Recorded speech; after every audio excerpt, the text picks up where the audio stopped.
La Côte d'Ivoire avait se donné les moyens de parer à toute éventualité en cas de pollution d'hydrocarbures dans ses eaux. Pour y arriver, le ministère de l'Environnement, de la Salubrité urbaine et du Développement durable, par l'entremise du Centre ivoirien anti-pollution CIAPOL, conduit un projet d'établissement d'une carte de vulnérabilité du littoral ivoirien. C'est ce qui justifie la présence d'experts pluridisciplinaires issus du ministère de l'Environnement, de la Salubrité urbaine et du Développement durable, du CIAPOL, du CURAT, du BENET, de l'Université Félix Faure-Boigny de Cocody et du Centre de recherche océanologie sur la plage d'Assini Mafia. Il s'agit d'établir une banque de données qui sera exploitée en cas de pollution d'hydrocarbures. On veut en venir à une carte de précision, une carte opérationnelle qui pourrait permettre d'avoir une intervention beaucoup plus spécifique, plus précise en cas de déversement.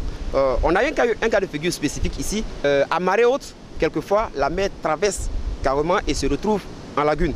Ce qu'on n'avait pas forcément prévu étant au bureau.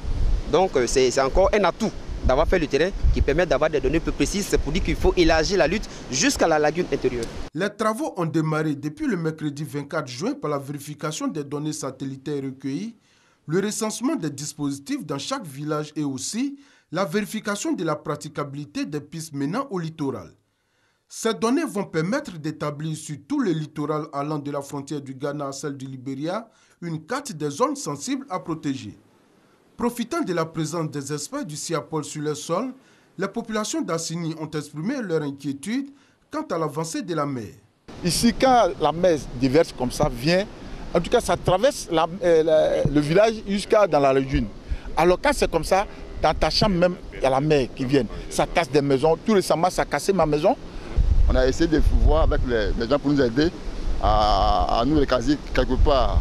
Mais jusque-là, on n'a pas encore eu de suite favorable à notre démarche. Le commissaire de police, chef de service d'Assini Mafia, Dao Soridio, a assuré aux populations que le gouvernement a pris des dispositions pour les préserver des éventuelles menaces de l'avancée de la mer.